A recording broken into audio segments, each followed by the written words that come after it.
this is Kenta Rinpoche. We met 2 years ago, was it now, in Bodhgaya. And he is one of the foremost expounders of Kalachakra and of Jonan School. And we're very happy to have you here at Tibet House. Thank you. We're really, really pleased, and we hope this is the first of many times you'll come and teach us here, and also at Tibet House's Menla Center up the north of that thing. Thank you. Okay, so that's introduction.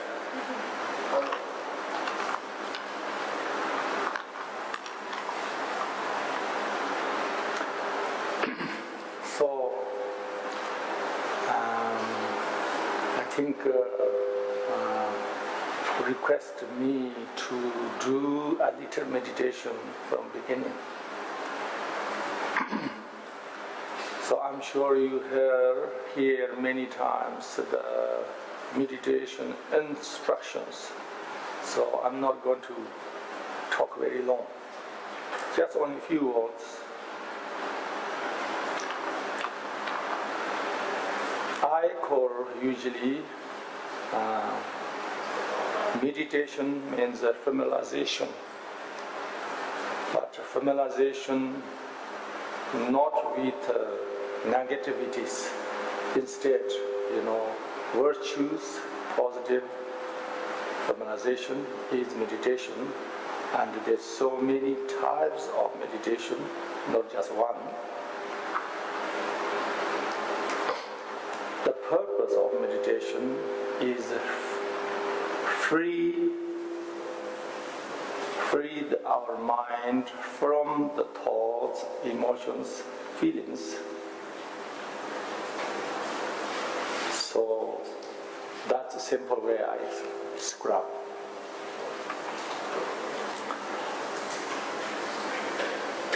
So usually people think the thoughts or emotion or feeling is the mind, but we have to understand the mind is something much bigger than that. Mind, we need free from those. That's a simple way. And then, how to do it depends who you are and where you at. You can use the same technique for different purpose from the different viewpoints. So that's also quite a big subject. So probably we don't go details of that.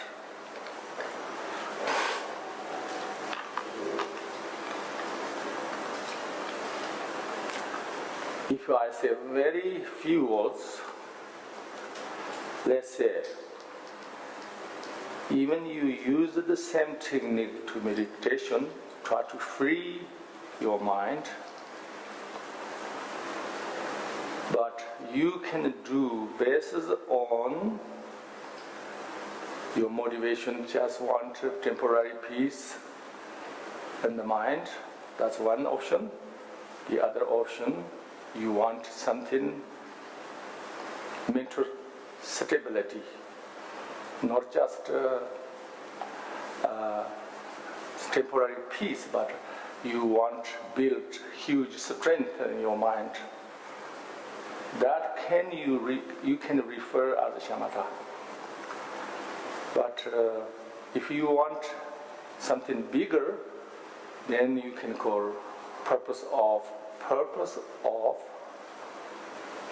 vipassana.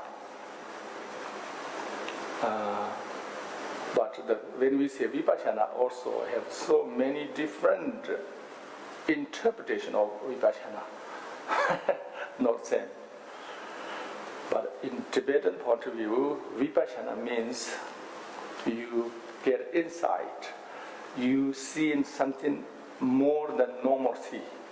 You have a realization here more than normal.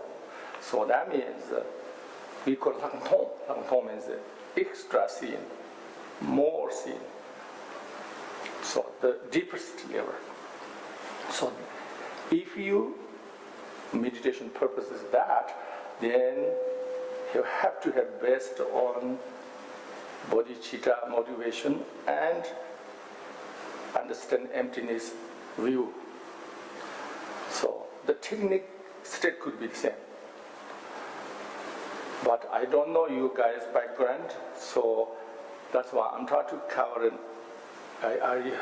If you are beginner or very advanced practitioner, still, so one of them, you are fall the category.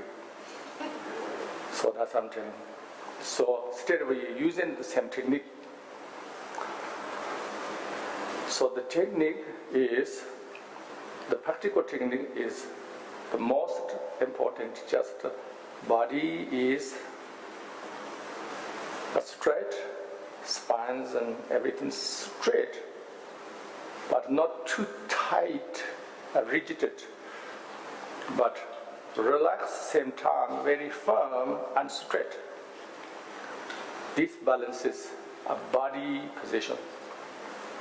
The mind depends who you are, where you at. I say that's why if you are really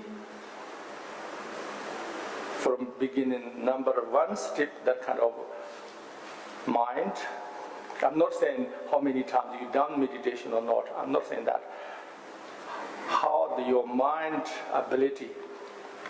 If it's very difficult to concentrate, then you just have to count the breathing, and you focus on only that, nothing else. That's the most easiest. So, second is you don't need count, but you just focusing on the meditation. That's 2 steps more you are advanced.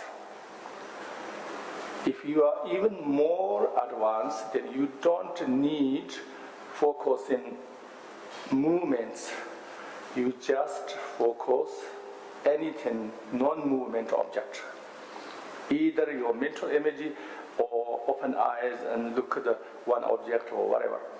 That is 3rd step ability. If you are more advanced than that, then you don't need object to mind to place. So you only mind can stay oneself, single-pointedly. So if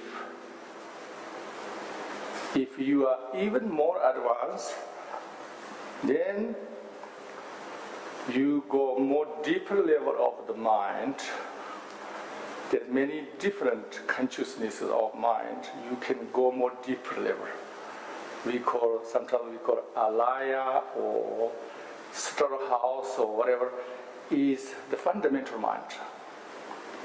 So that is naturally not moving and not active, not active. So you can go there. That's what you can call meditation absorption. But of course, absorption have many degrees of absorption. So if you are high realized people, and then of course you can go even deeper than that. So that's you can call emptiness, or you can call Buddha nature, whatever. Is same, different names, but the same meaning. So what I would like to do first, few deep breathings for yourself, and then just imagine you breathe in new fresh, new oxygen in your body, and then you stop thinking in the past and not jump in the next, and just try to be present. So I chant few verses, means as a prayer, but the prayer is not I ask someone please give me something. Instead, I'm expressing my gratitude to this spiritual lineage.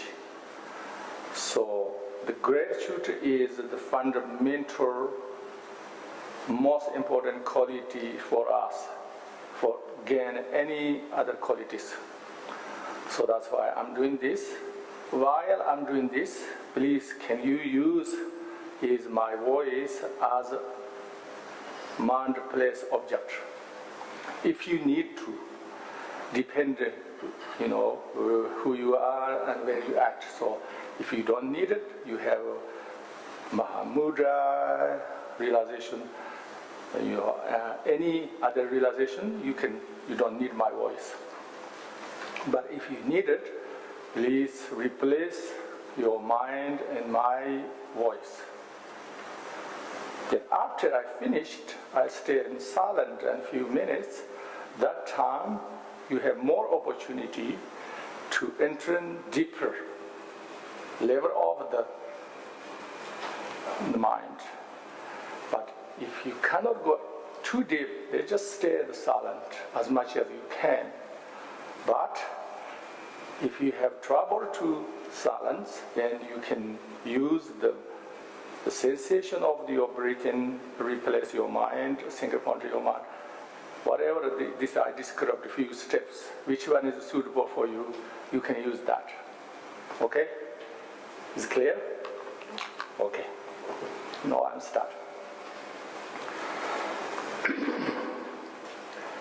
Yerkini şevzen kamsıme çüci geror teşine nyaciyetel Dağla kardını sanci lila malun rovi tanjin Zomme donku tarhu gane yabji ban morosu gamşo Rana donji Shambhala dan deva jani dacha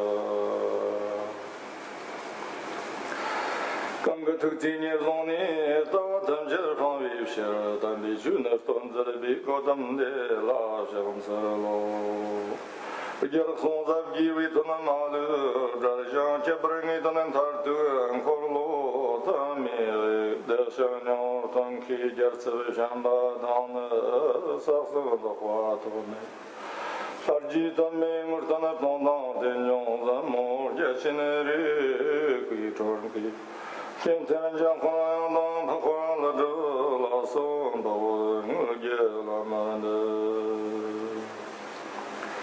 Steçinin yacin girme damca yayan trebi okır jene kambalay oncan tahon kentene jebdi yandı.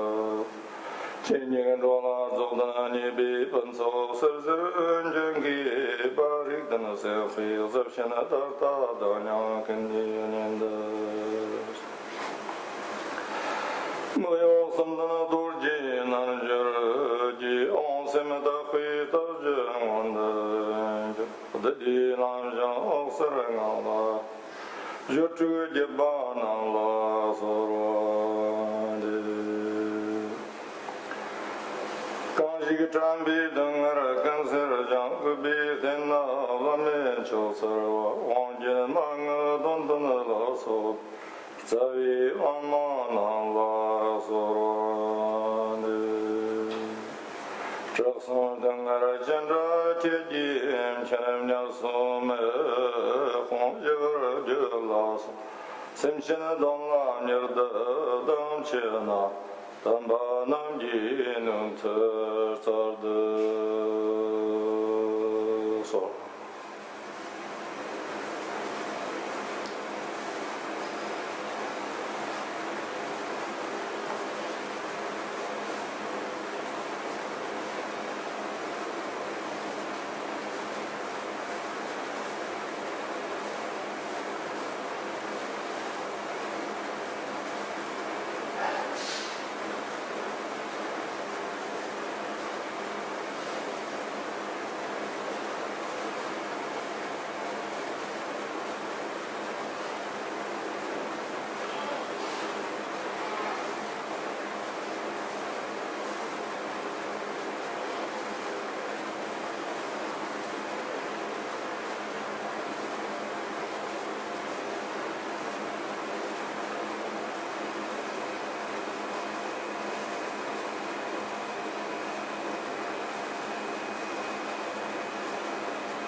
there is beginners, then I say, before you're able to meditate well, you have to develop mindfulness. But to be mindful, to be able to focus always on the present, not jumping to the next, and or distracting the past memory. But to do that for beginners, you need slow down. Everything move very slowly and try to be mindful that. It is not easy because we have jumping habit. So therefore, when we come back to out of meditation, please try to be very slowly move your body. And slowly mind move from the deeper level to slowly on the surface. Okay, so 5-10 seconds later you can slowly come out.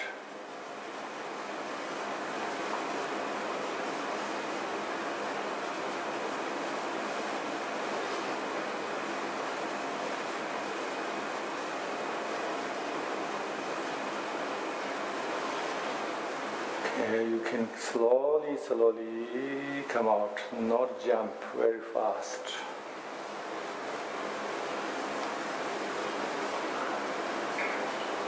So if you practice it, how much slow down you can do.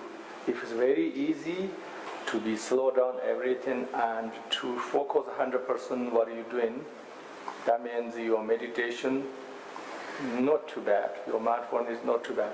If that is difficult, then is some kind of sign you're not always present. So that's what you can do. Little bit practice, test yourself sometimes in your home. Okay?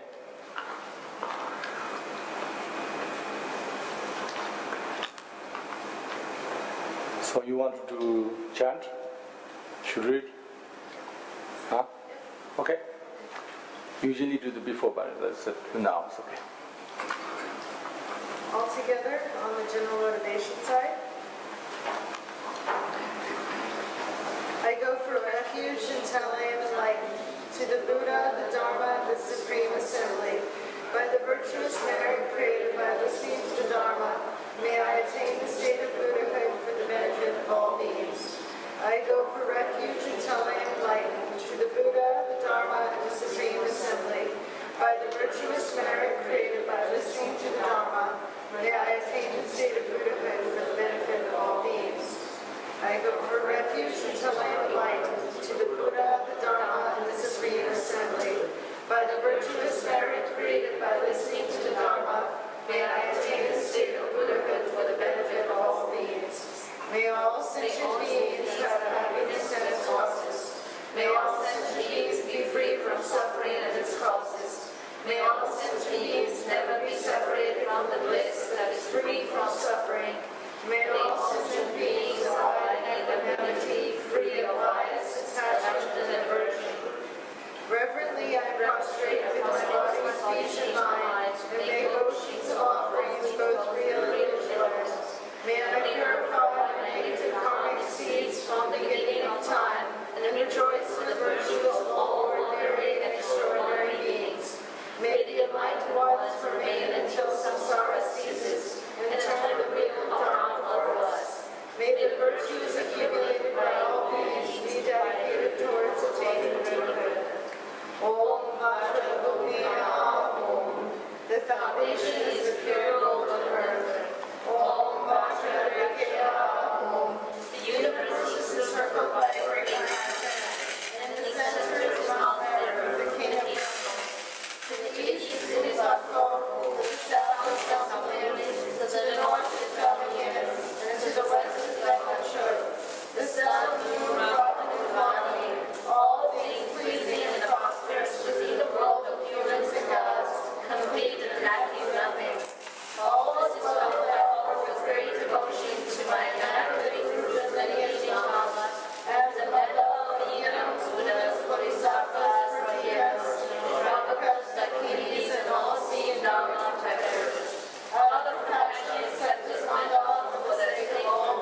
everybody. Good evening.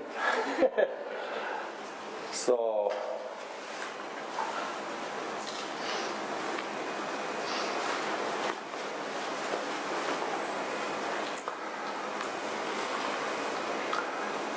I consider myself Rimé, and then also I consider myself a Kalachagra teacher because I'm so great. It's not the reason, but we kind of shortage of this Kalachagra transmitters and this. So that's why I try my best to introduce the Kalachagra everywhere because if we think carefully that His Holiness the Dalai Lama, he gave us precious empowerment 34 times, 34 times, and all of them is huge effort. Especially, last time he gave a Kalachagra empowerment in 2017. It's quite sad. He's so sick and old, and one time even he had to cancer. I remember about the guy. So many years, so many effort to give this empowerment. Given everybody pursues opportunity to practice, but the practice is quite weak. Everywhere is. That's why I feel need huge effort. It's not only just preservation of the Kalachagra, and not only that reason, but Professor Robert Thurman, we talked before, and we talking about that Shambhala, mission, that golden age, transform our world as golden age. Usually, if you everything take literally, then is about over 300 years we have to wait. But logically, you don't have to wait. We can make happen this faster.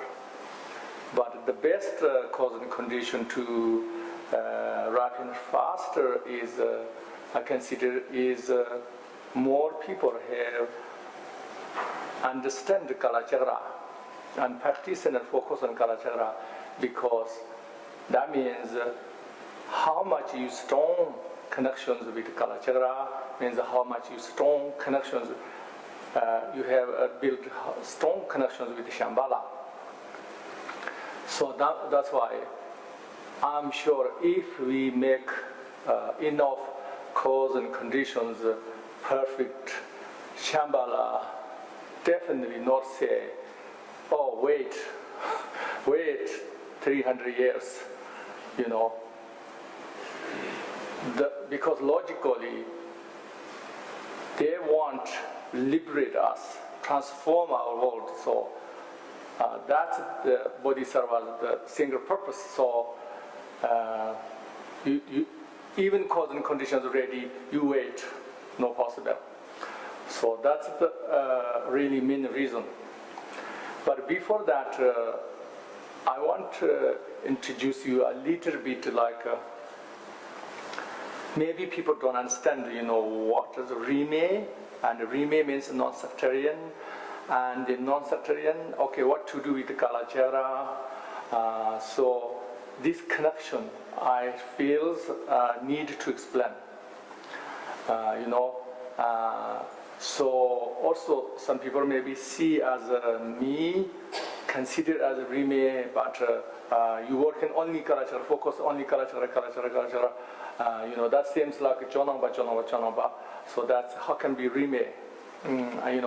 People could have that question, in the mind. So that's why I would like to explain what is Rimé idea in general, people's idea, and then what is my understanding of Rimé, a little bit different. And what is that? And and then I would like to explain what is the connection with the Kalachakra and the Rimé, and Shambhala. And then also I want how that's happened personally, my personal level, So that I want to explain you a little bit.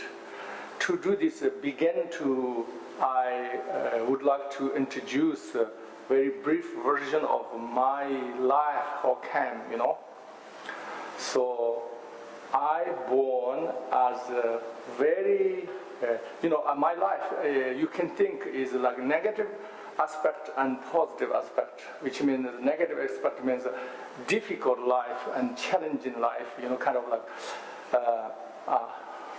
and the other aspect you can see slowly.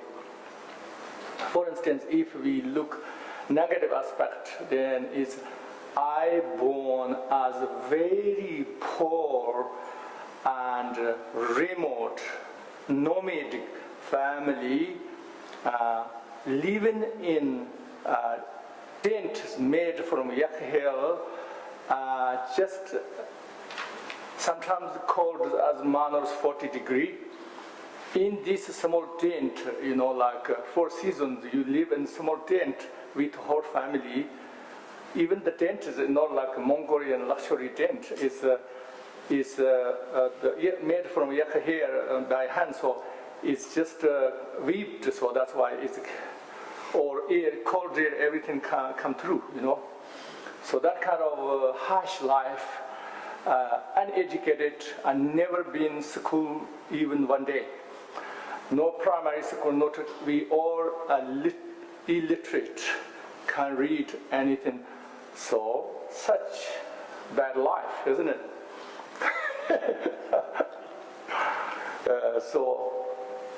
So let's say I become a monk when I'm 20 years old. Until then, basically I'm illiterate. I'm just yak herder, uneducated. I have no idea what this world look like. I have no idea, basically no educated. You can call even barbarian. So it's that kind of life if we look at the negative part. But if you look at the positive part, then we are not self-indulgent. We build like some discipline, and also we are incredible close family, because how can you not close? You live in a tent at 4 seasons all together. Some people even have to share one blanket, a few 5 kids. That kind of, how you not close each other, how you don't take care 100% each other and caring, loving, closeness, And the best thing, we don't have any distractions of television, nothing. We don't know nothing. So we just, our entertainment or, these things, bodhisattva stories, we beg to read other people who can read bodhisattva stories. So our entertainment or everything, hobby or everything is dharma. So that's why I heard yaks every day from age 7 to 16 full time. Either heard yaks or either sheep. So that means by myself on the mountain every day. So what I do is I do chant every day, mantras. That's why I've done millions of mantras, and I memorize many prayers because I can't read. So memorize it, teach from parents. So that means your mind, when you are young, your mind is completely blank page, and your imprint is only bodhisattva stories and dharma, nothing else. So that's why it is really deeply impacted in our life. So that's why it is, if you look at the how much luxuries Nowadays, the children, cities, everybody has, and still not happy, and how much distractions everybody get, so you can't get any deeper meanings, always people distract on the surface. So compare that is kind of very fortunate. So from age 16 to 20, I'm become an adult, so I can't do full-time yak herd, so I have to do other duties. So not full-time yak herder, but still time to time, just herder. And do other things, but it's still I have no idea what is the world look like. We have no idea. Even I don't have idea of Buddhist idea of world. The planet is flat, and sun and moon around. Mountain mirror is middle. Even that idea I don't have yet. So no idea what is the edge of this. Edge of the earth. What is the earth? Nothing, zero. So even vegetables, I didn't know long time is something to eat. So because we don't have vegetables, so for instance, if I don't go details about that. When I eat banana first time in 2000. So I thought it's heavenly food, it's unbelievable. Huh? So anyway, but then after I become a monk, why I become monk is nothing I'm very special or so great, it's not that reason. I become a monk just to run out of the option, I don't see any other option. Why? Because I tell you, from before I born, people have many messages, from many lamas and many strangers. Everybody saying, I'm reincarnation of somebody important in their lives. But at the same time, they're saying, you cannot tell anybody, you have to secret. Otherwise, he's going to die soon, or, many obstacles could be rise, and that's deep entered in their minds. So my father and mother, incredible aspiration to become incredible monk and great lama. They have that kind of pressure on me, not really pressure, but it's kind of like very deep inspiration. So, but that time even monks not exist, even not allowed any religion whatsoever that time. So I kind of a little bit lost as well, So that's why I'm so late to become monk. Little bit lost and little bit, the not allowed and everything. So that's why. But then when I become monk, means not easy because you have to read. You have to learn to read now. So, and 95% of people didn't believe I could become a monk at all. The reason is that I'm illiterate and already 20 years old, and so teenage time is the most destructive time. So they didn't believe able to do monk. So. But the opposite, I focused 100% to be monk because I lost my father. When I lost my father, we are such small village, small people, and you not only family, you don't know the whole world. So it's for us, it's like universe ups and down. So that's why, and also we are so so deeply in love with each other. So that's why I feel like some completely, in debt. My father have no opportunity to repay the kindness and compassion. So this is the only option I have to be monk. And so also I believed the only option I can save my mother's life, heartbroken. I really truly believe my mother is going to be die by heartbroken, you know. So that's why I didn't have any options. I'm not because I'm so good, I have incredible renunciation. It's not that reason. It is it is a run of options. So that's why I become monk. And then I'm desperate. Now I'm illiterate. How can I be monk? So I try to read every day. Try to learn, read, and begging other people. What does this say? You know what this means and. Day and night, you know, only the sleep and eating, everything else, I just focus on this. So the Tibetan rituals, 1,000 pages, you know, you have to read this as much as fast as possible, everybody together, so it's not easy. Anyway, long story make short, I focus that way, the Dharma. And so I entered monasteries, but that time monastery is not fully rebuilt. So, and the monastery, you know, like if I joined first the Nyingma monastery, but they don't have much. Then I went far away, another big Nyingma monastery. I went there.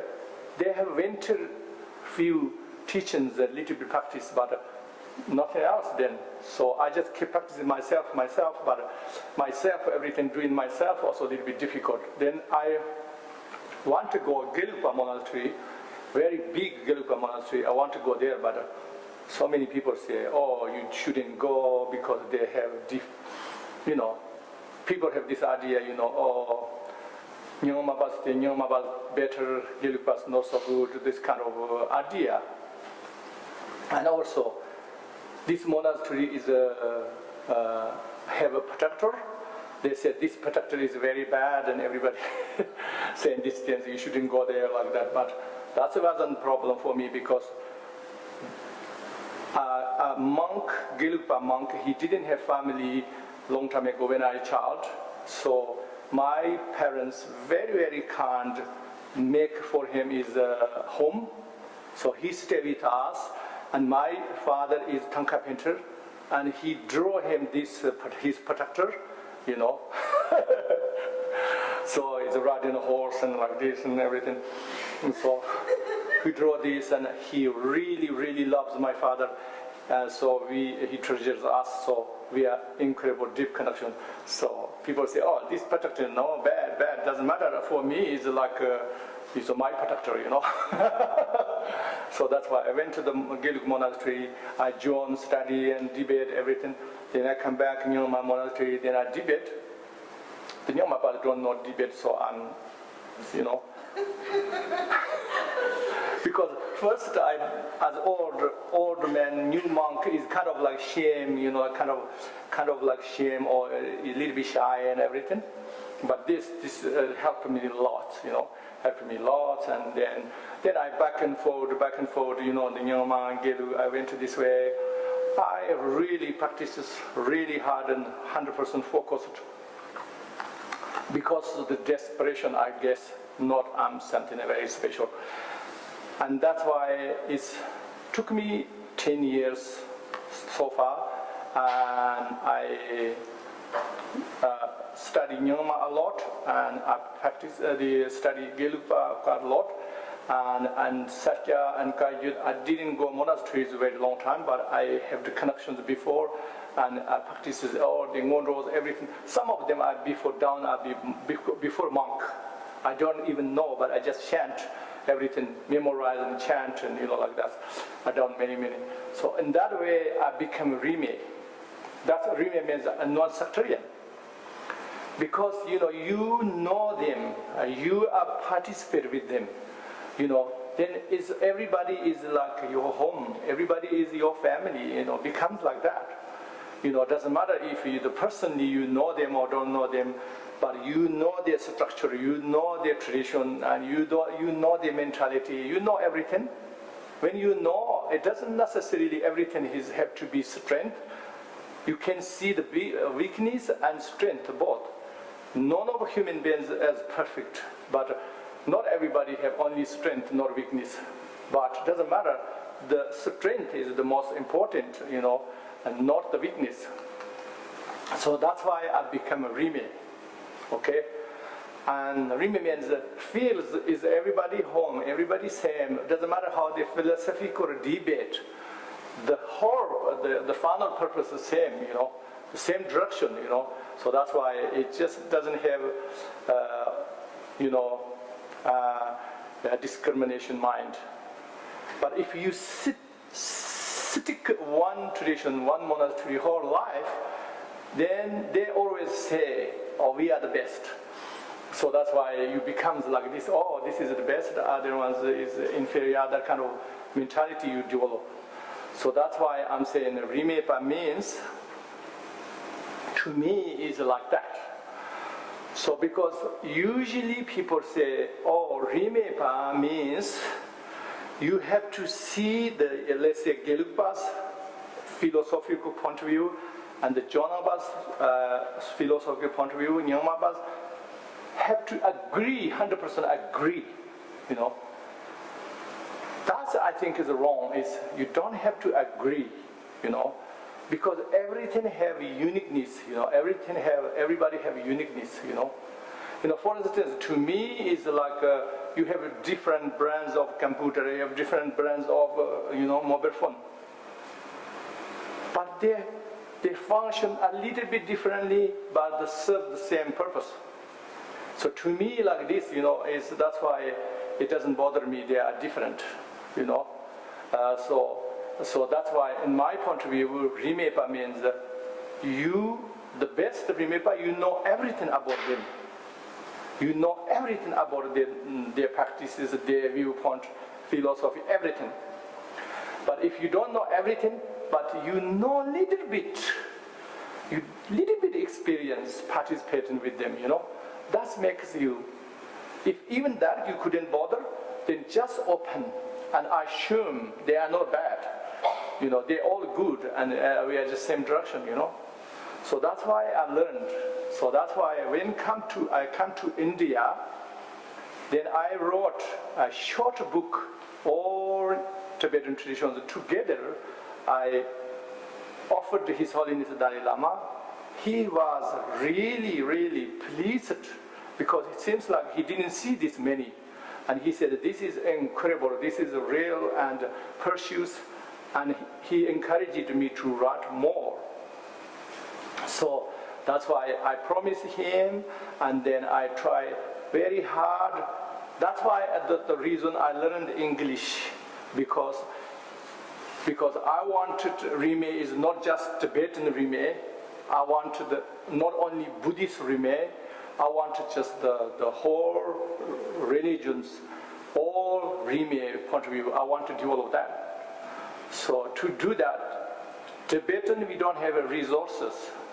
So I have to know other language. So and then I learn language in this same time, read, study. It took me 12 years.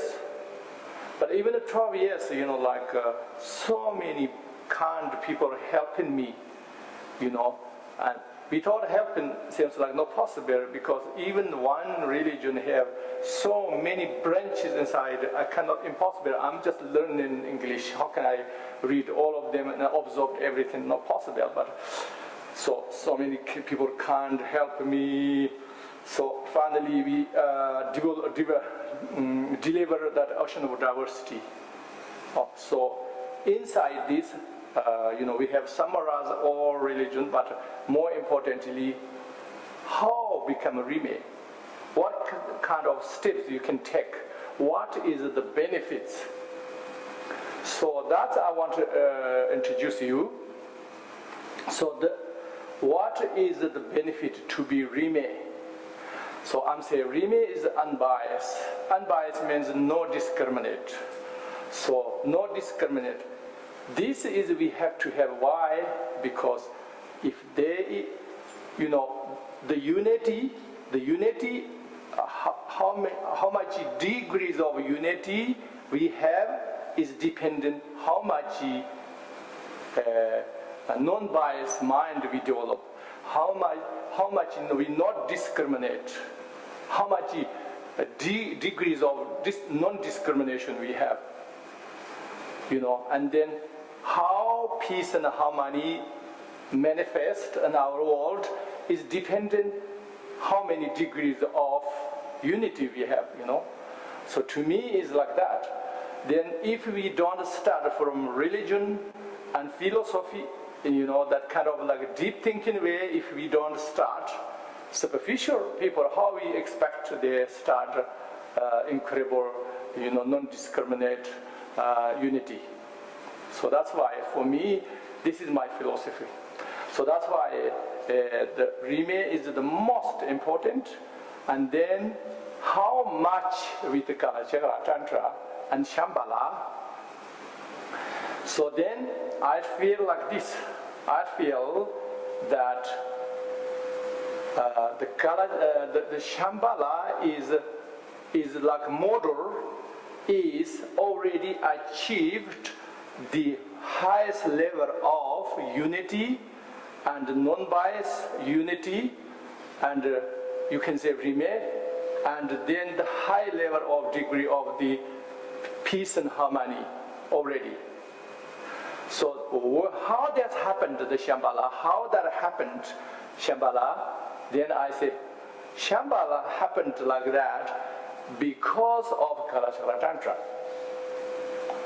Shambhala exists before Kalachakra Tantra, but since Kalachakra Tantra introduced, and then Shambhala developed this, the whole nation is united together.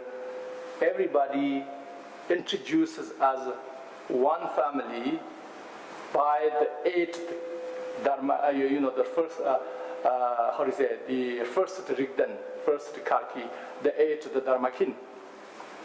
So that means even Shambhala need to develop this 7 reigns of kin. You need to develop from the Kalachakra Tantra first, in the heart of the Shambhala. Then after that, you introduce the whole realm into the best unity. And so then they manifest the complete peace and harmony. So I see this way.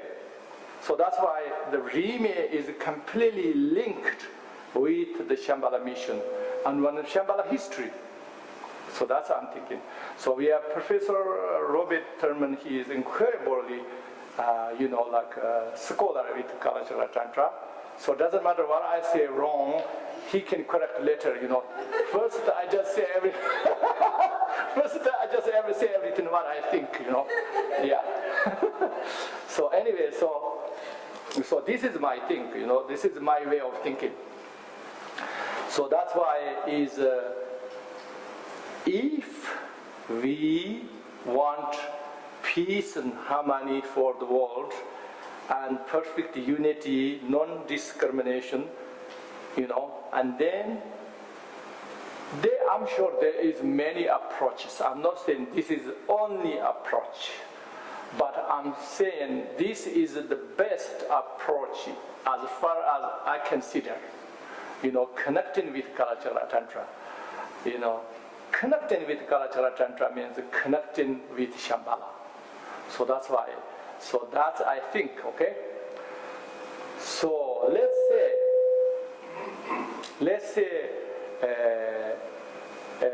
explain, what is my approach to practice Kalachakra Tantra. Because in my point of view, if we practice Kalachakra Tantra well, I feel we need education. We need education. It's something more than books, okay? So I feel if we take something, everything, it's just literally like the traditional text, then our practice and understanding is very slow. So that's why so far, we have become a little bit slow down the Kalachakra practice everywhere because of that. So I feel, please correct me if I'm wrong, but and I have this feeling that I'm not talking about Westerners, I'm talking about the source. Like we come to the Kalachakra Tantra, we have just Tibetan source. We have a Mongolia source, but the Mongolia just come from Tibet. So we have only that source near here. So this source, I feel, is one way is perfect, but one way is still not enough. We just have to a little bit update. That's I feel. So that means first we have to understand the Kalachakra Tantra, how is in Shambhala, we don't have the whole thing in Tibet source, So this is much smaller than the Shambhala has. Maybe that's the one reason, but that's probably not the main reason. But the main reason is we didn't work enough. I think we didn't. When I'm talking about we, I'm not talking about you guys. I'm talking about who claims the Kalachakra master, who claims Kalachakra lineage holder, whoever these people, the hierarchy in the Kalachakra. We still need more work. That's how I feel. I'm not talking about like Robert Thurman, and I'm talking about these Kalachakra scholars in the West. They're down incredibly, they learn the second language, and you down. That's unbelievable. But I mean, from the Tibetan source, we need more develop. For instance, Tibetan source, let's say, many of Gelug monasteries I went. They performed rituals incredible. They memorized everything. Every mudra, every text, they memorized it. They're not allowed to even look at the text. That's fantastic, one part. But that's only one part, It's not enough. Especially in the West and modern time, nobody do this, So this is not enough. So that's why we have to have some update. So update means for me is you break down the most important essence, and you have to introduce to understand this very clear for beginners. The most important thing, we have to inspire the young people and who has energy to practice, study, understand for them. Even the old people, if it's too late, okay, don't worry, just practice gently, just keep going. But I think the younger people, we really need to inspire. As long as we want to transform the earth and this humanity, if we really want a bright future, we must, I feel like that. So what we have to do is, we have to break down, the traditional texts.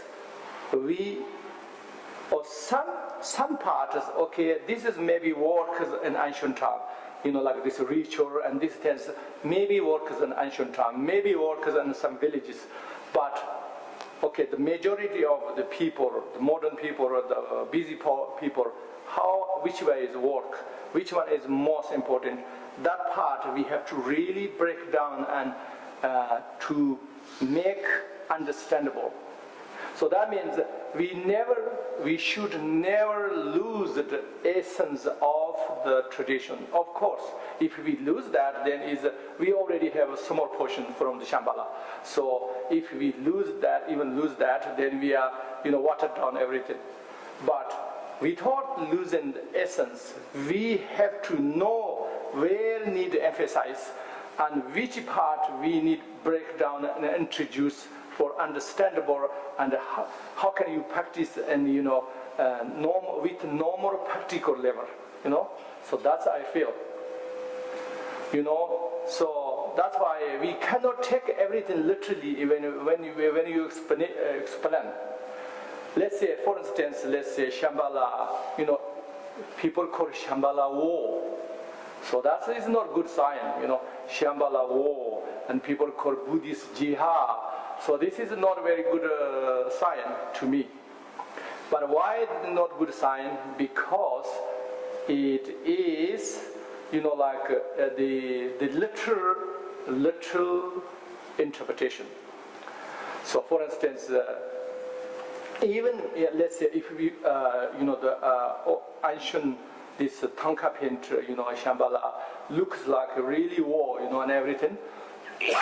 This is great. It is worth the time, but maybe this one, if we try to introduce to modern people, I think is difficult.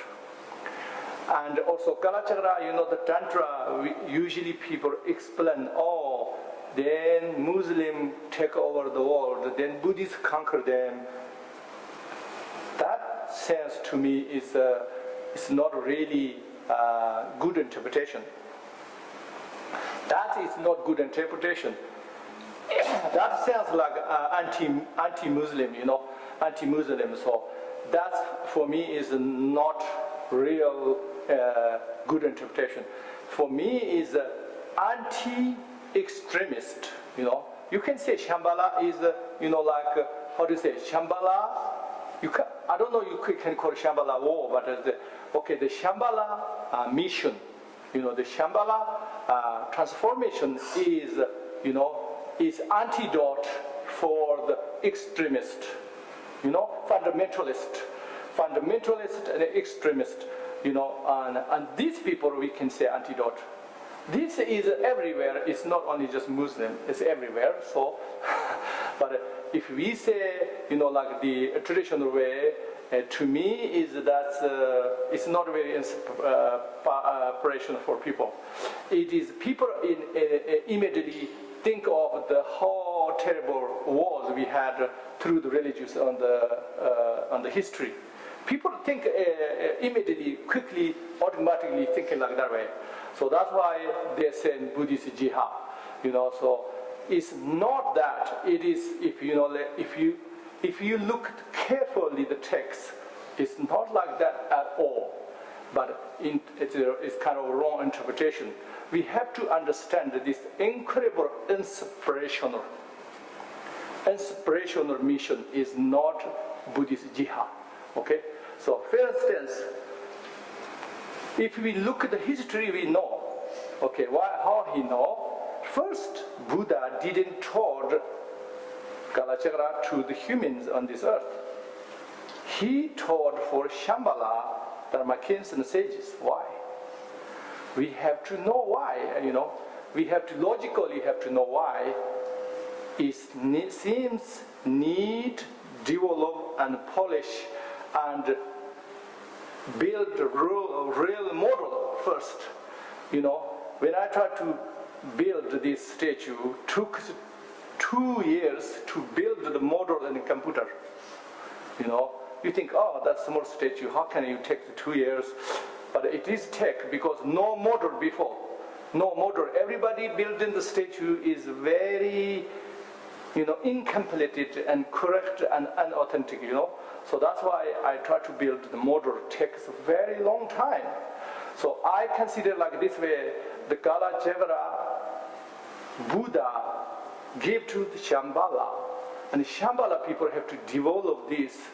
Why? Because they are much more, how do you say, superior, or we can say more civilized and pure than earthly people. So that's why it is Shambhala. You have to develop this whole thing. It still took 7 reigns of the king, took the completely, and then after 8th Dharma king, the first Kalki, he able to, introduce the whole realm. Well, do you know what is he introduced? He introduced, we are one family. Please don't discriminate ourselves. I'm this religion, I'm do this, don't. Because all religion has different approach. This all different approach is temporary. It's not Buddhist convincing Muslim. It is Buddhist convincing Christianity. It's not that. Buddhist means temporary. Muslim, everything is temporary approach. So the fundamental, as everybody sit the ultimate race, basically the ultimate race or the ultimate reality, ourself, everybody, same perfect Buddha nature, he introduced Dorjirik, indestructible nature. Everybody has indestructible nature. Please can understand this and took this path. So that he introduced. Then after that, Shambhala become incredible, absolute unit, peace and harmony. So that's why we have to think of the history. The history proved the Kalachakra Tantra is the most capable to can make the whole world unity and build peace and harmony. I look that way, and then we have to now is our time. But the good thing is Shambhala's mission already Buddha prophesies. It will Shambhala people come and rescue our earth when we are danger, when we are degenerated. So, but in my interpretation from the text, better than we wait, we do nothing, we wait, or we do bad things and we wait. Rather than this, we are inspired, we want to soon, we want to transform quickly, we don't want to wait, and what conditions we can make, we can make this, we can make this, we can make this. Which means we need to study Kalachakra Tantra. Why? Because we know all the Tantras, they are good, they are perfect. That's why I call sometimes, if you are the best capable practitioner, you can enlighten our lifetime through the Guru Samaya, Jarasambhara, Hevajara, any of this. However, if you're not that perfect, then we need Kalachakra Tantra. Why? Because Kalachakra Tantra is the most updated version, I call, updated version of Tantra, most elaborated Tantra. So we are, one way we are considered the most educated people ever had on this earth, one way. So we want to use this education basis is, a right direction, take the right direction, then we really need Kalachakra Tantra. We really need, go with Shambhala mission, not the opposite Shambhala mission. If we go opposite Shambhala mission, even Shambhala, I think it's very difficult to rescue us. We have to make conditions, to make strong connections. We know even human beings, we need always connection, we need, without connections, even there is such good things, you cannot rise. But always interdependent connections helps each other. So that's why I feel we need absolutely connect with, Shambhala. To connect to Shambhala, usually people say, how you connect Shambhala? So I say, any kind of based on love and kindness, bodhicitta, is a connection to Shambhala. However, through the Tantrayana, Kalachakra lineage come from Shambhala. If you are learn of that lineage, and there you practice bodhicitta and everything, or you not learn of this, just practice, should be million times different. So otherwise we cannot believe this lineage, transmission, empowerment, all these things can be not true.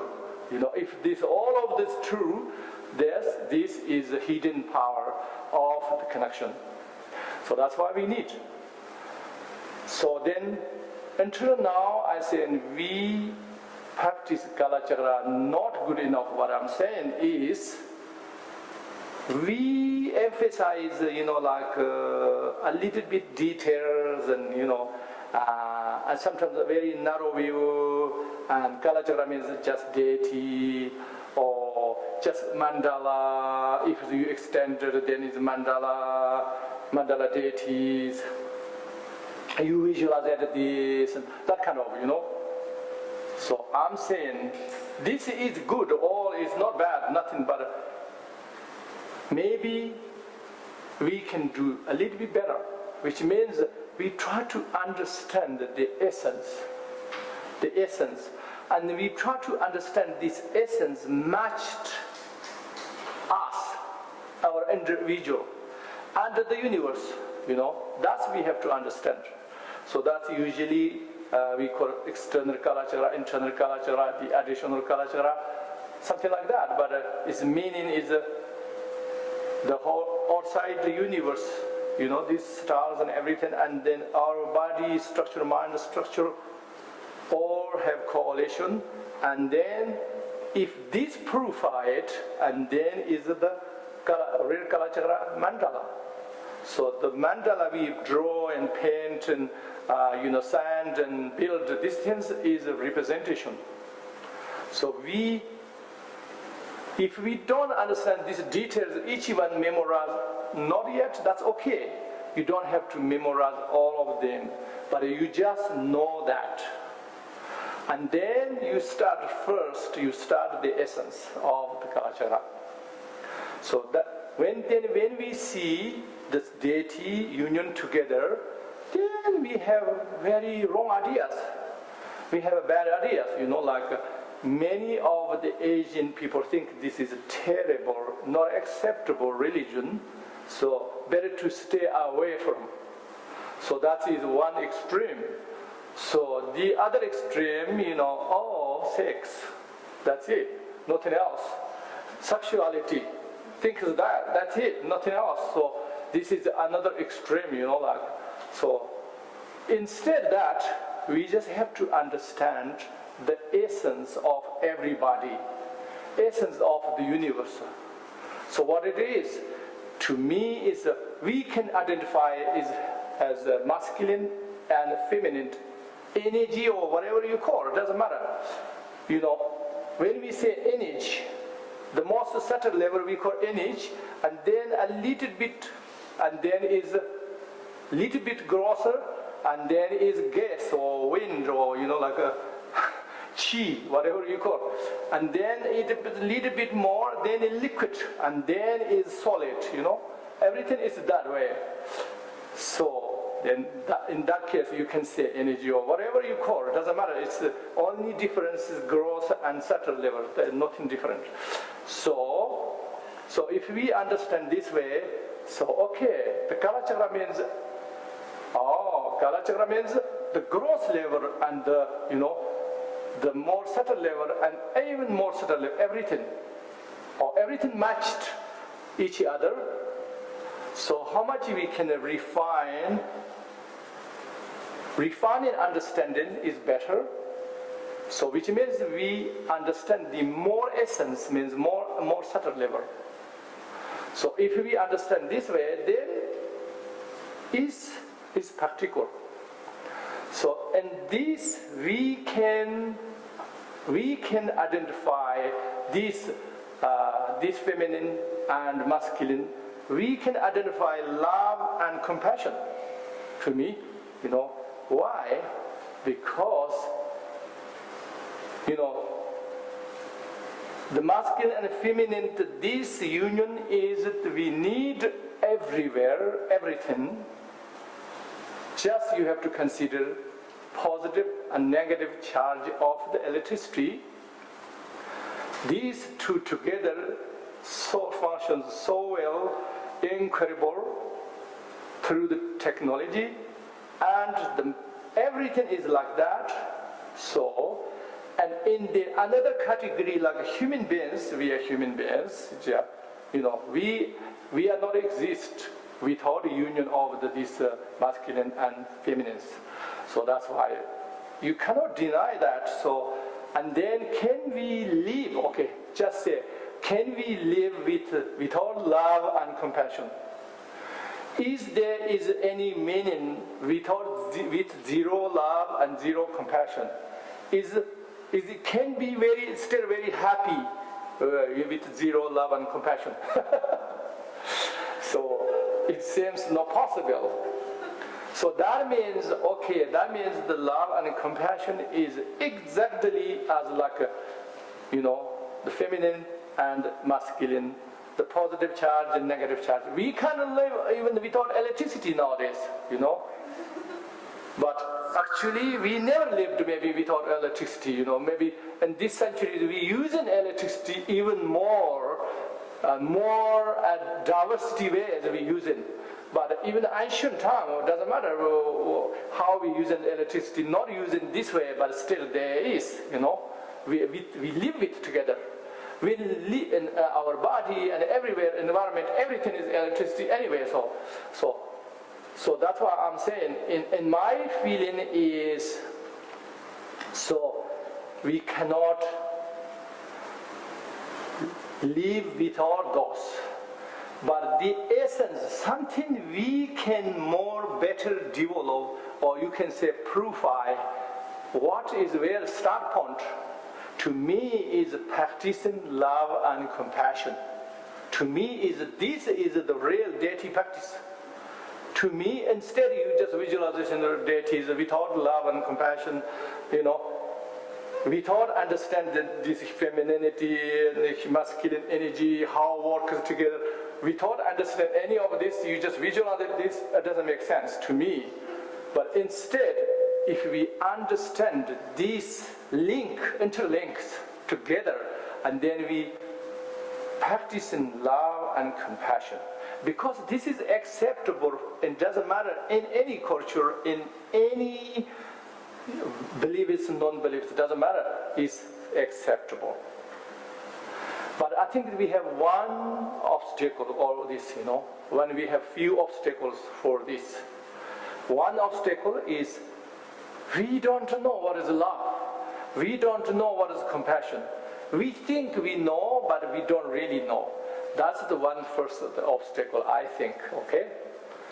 So when I say this, maybe you think, oh, how can everybody know love? Everybody have the love. Everybody know compassion. You may think that, You could think that.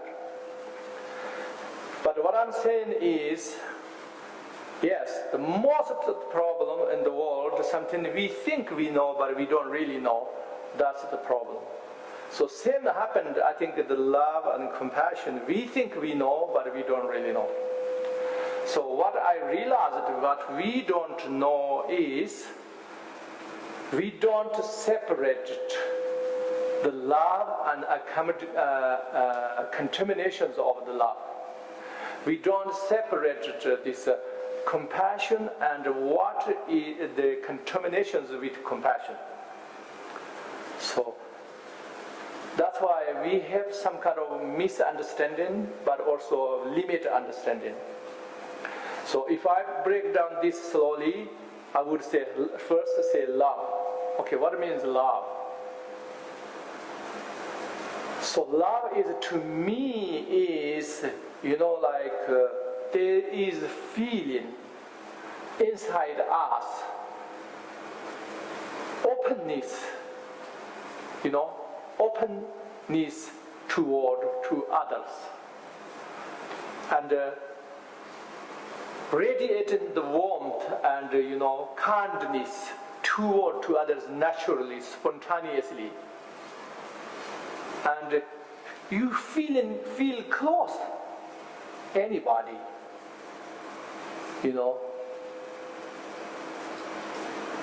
So I'm not saying you have to feel close, everybody equally feel close. I'm not saying that. But there is some degree of closeness for you with anybody. This is, I identify love. So this is kind of, we say, I love it, I like it. Is something matched with this? It does, half of them, or you can say some degree of them, is matched. This is something I love. With object or with any sub-object, you say, I love it, means you have some kind of openness, some kind of closeness toward this object. But then the problem is that contamination comes. This contamination I call possessiveness. So this possessiveness says, this is mine, I love it, so is mine. Or I love it, that's why I try to own. I already own, or I try to own. Yeah, that's the problem. So this is I call a contamination. So this is we don't need, this is we don't need. So when we say, I say we don't need, I don't mean you can immediately can get rid of. I'm not saying that, but we just realize this is the problem. So we don't expect you can get rid of very quickly, but we know where is the problem. Once we know this and then we practice slowly, I'm sure it will change. If it's not changing, then it have to be permanent. So that's not possible. So it is impermanent nature, so you can change. You can purify. You can purify this, possessiveness and attachment. So sometimes people expect, I can get rid of attachment very quickly. You are incredible then. You don't have to, quickly. Sometimes we need attachment to some degrees, some reasons, temporary reasons, okay? So that's why even Bodhisattva, they said Bodhisattva doesn't have to eliminate attachment 100%. Okay, so normal human beings, of course, we need attachment temporarily, some degrees. But as long as you know where is the illness, what we need cure, so then you can cure slowly, like traditional medicine, not like surgery. Okay, so that is I think really this feminine part. This feminine part I consider is loving nature, nurturing nature. This openness, closeness, this incredible, And then we have to understand compassion. So the compassion, again, we have a little problem because we think, sometimes, I have too much compassion, so that I'm too sad, and I overwhelmed from the other people's suffering. And some, people always overwhelmed other people's suffering. But not other people's suffering, not a very little people overwhelmed hell beings, like suffering, or hungry ghost suffering, or something very little overwhelmed. But more often people overwhelmed. You look on television, you see homeless people, you see very poor people, sick people, these things you overwhelmed. Sometimes you overwhelmed friend, family members, sick and dying, suffering, you overwhelmed this.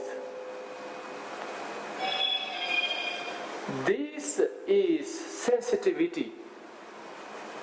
So it is kind of like some portions of the compassion, but it's not 100% compassion.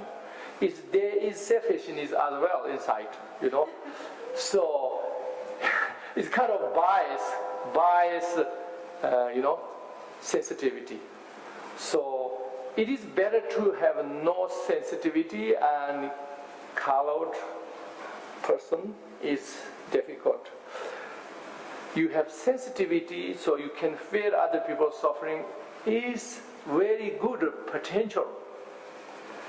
But what we have to develop is, we have to understand the real compassion, Let's say, small kids, do you say, it's not adults, We don't expect, small kids able to do the adult people do. So similarly, we don't expect this is real compassion, but still start compassion because these small kids can grow up a very capable adult. So similarly, this sensitivity, you can develop great compassion. But what we need is masculine nature, do you know that? Masculine nature. Kala Chagra, Vajaviga, Kala Chagra. We need this nature, Do you know what that means?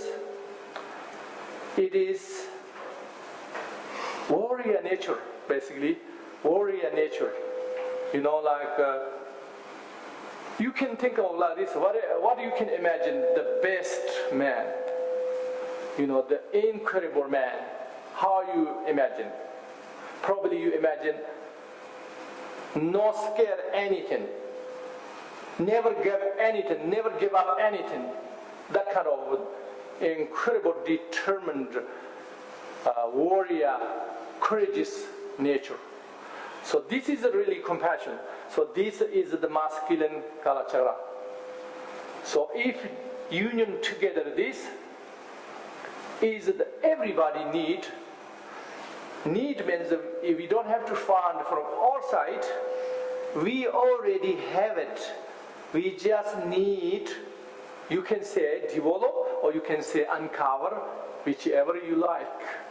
You can say uncover or you can develop, whatever we have it. So that's why it is this you understand together. There is you already know the essence, but you can know essence even more deeper level. Okay, deeper level. So when we go deeper level, then you say the love and compassion becomes the same. Why? Because love and compassion is the same nature, different aspect. Let's say gentleman. Sometimes we call gentleman. Why we call gentleman? Because we want men and the man have kindness and loving nature, not just right? Not just have the strength, not just the courageous and the warrior, but we want to have love and compassion in it. So that's why I like a gentleman. So then gentleman is the love and compassion together. Okay?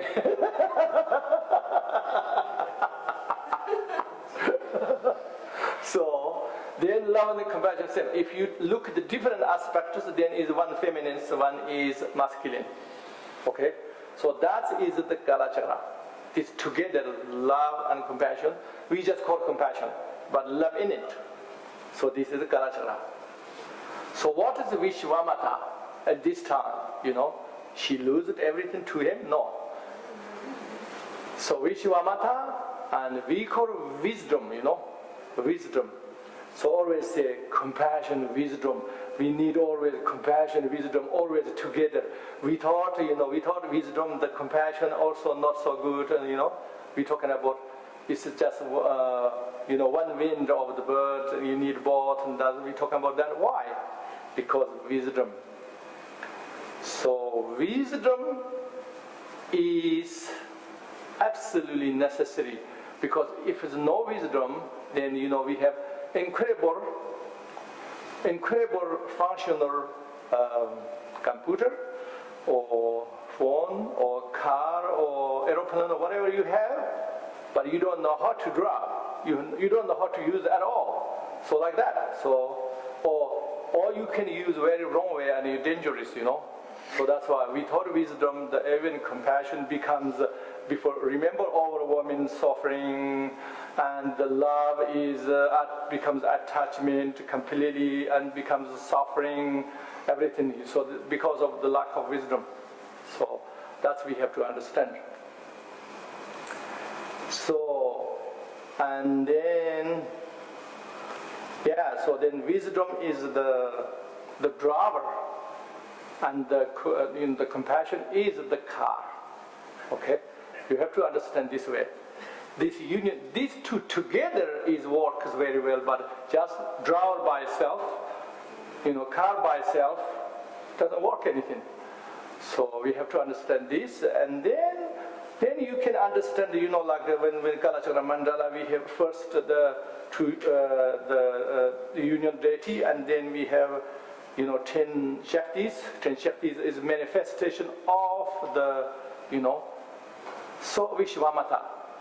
So these things, significant meanings we can explain, and we can explain that internally our body, the channels, and then we can externally, the stars, everything, we match everything.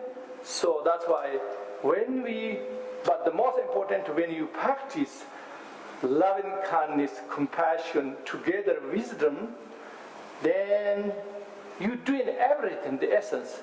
So the principle Kalachakra deity, you're doing so well. So the others rating you. The rating you can't go wrong, impossible. So that's why the Jonam Kalachakra start simple Kalachakra, innate Kalachakra, this union. This only 2 arms, no 24 arms, very simple way, and very simple sadhana. You can focus. So like that way. So that's why I'm saying is basically we have already notion this love and compassion is accepted any culture, any group, everybody. And some reason we know a little bit how is wonderful when you have love and compassion, within the individuals and within the community, everywhere is so nice. We know that. We just need more focus, more mindful, and a little bit knowledge how much with our Buddha nature, basically. So whole thing, what we're talking about is our Buddha nature, nothing else. Whatever we practice in our relative level and conventional level, still we talking about a little manifestations of our own Buddha nature. So that's why it is, to me, in this way, the ancient wisdom is really modern way you can practice, because we have to think of this. What is the modern problem? The modern problem, what I see, maybe Professor have better ideas, but as far as I see, the modern problem is lack of the closeness. The problem of individualism, the lack of the love and compassion, basically. So why is lack of love and compassion? Because there is no closeness. Because everybody can live individually. You think you don't need anybody, but then you realize you need, but then you cannot really anybody close to you because everybody go in the wrong direction. So basically, as far as I see, is this closeness and sharing closeness. The sharing and closeness is one aspect of loving kindness, compassion. So we don't have that we don't have that in modern time. The ancient time people is perfect, and they're making wars, and they do stupid things, and they do uneducated way, many things they do, and many things we are a little bit educated, we are a little bit civilized. We act looks nice, we all everything say thank you, bye bye bye, and we never say any, politically incorrect, but the reality inside, we are distant, we never be close with anybody. So that's the problem. So that's it, I see is the root problem, So the root problem, you have to understand the essence of the Kalachakra. That's what I say. So if you do that, and everything in that way, then you modernize in the ancient wisdom. But if you just stuck ancient rituals and you don't know what you're doing, then is you not modernize in the ancient wisdom. Okay, what time? 8:50. Huh? 8:50. Really? I'm embarrassed because okay, live here. Sorry. So yeah, maybe Professor he can clarify a few things. No, Huh? that's very nice what you said. I don't think that Maybe help to other people. I just kept talking and didn't have structures or anything. Just say, vomit. You know, it's almost 2 hours. That's too much. So you maybe can condense up. we can see the progress of the connection to Shambhala from the little tiny tent where the whole family was all wrapped up in one blanket. 40-degree below winter. That's the closeness. Like the original beginning of the closeness. Yeah. And now you bring that to life here. That's really nice. Wonderful. Very nice. I think we With the said, great learning and studying and the whole thing. Prayer. no, I think we saved the prayer. Huh? I think we saved it. Oh, but do I have to read Shambhala one more time? Up to you. Yeah. Does everybody have any question? Huh? Please. Opportunity. Could you please elaborate a little bit more about Shambhala, how it looks like? Oh, that you can see in the prayer. Yes.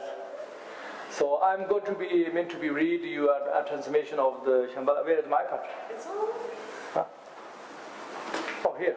I had a dream one time about Shambhala. Huh? I had a dream one time where I had fallen off a horse Yeah. somewhere in north of Mongolia. Yes. I was on a horse and Yeah. I had fallen off Yeah. into a ditch and the horse was standing nearby Yeah. and I was unconscious. And then I became conscious and there were 3 or 4 horsemen up in the road Yes. and they were talking to each other to decide what to do about me. And I was pretending I was still unconscious because I was a little afraid. I didn't know if they, who they were or anything. And then I was listening to them and I couldn't understand their language. It wasn't Tibetan, wasn't Mongolian, wasn't Sanskrit, wasn't Chinese, wasn't Russian. I never heard a language like that. And then I was trying to, what is that language? What? And I was still pretending to be unconscious, so they wouldn't do it. So then I suddenly realized that it was a language spoken by people who had absolutely no fear of anything. Their throats were never, they couldn't even imagine ever having their throat to be cut. Like by violent, even by tiger or even by human with a sword. They had never, it was just beyond their conception of any violence. It was so fearless and calm and peaceful. And then when I realized that, I went, oh, they must be from Shambhala. Because there's no human beings who are not scared. And then I was about to wake up and try to greet them. And just then, I sort of understood that they decided that I was going to be okay. And they just went off. And then I was up and they were going. So then my horse was there, so then that was it. That was the end of the dream. But it was a very encouraging dream. Because there were really some people Yes. who were beyond this sort of fighting and fearing, and Yes. were some gentle people. Yes. Gentlemen. Yes. So it really is a real country somewhere. Yeah. I realize that. And that's the closest I ever got. Okay. Short answer for you is, the Shambhala. I'm saying before, we need better interpretation than take everything literally. Because if we take literally everything like traditional way, then Shambhala is you can go and journey and walk, and then you get there somewhere in Shambhala. in some northern sides, like Mongolia or Tibet or the mountain Kalash or somewhere, that direction you go and then you just get there. That kind of, So that kind of explanation works for maybe a while, for certain people, certain time, but today it doesn't work. You have to understand the more deeper level. Okay, so the deeper level means the Shambhala you can reach with different your karmic actions and different merits and how you depend on how you connect with the Shambhala with Kalachala Tantra, your practice. And so that way you can journey, but not just you interest in Shambhala, so you just want to go on a journey with physical this body. That doesn't work in this time. Okay? So that's short explanation. The long explanation I have in my book Shambhala, this one, Demystify Shambhala.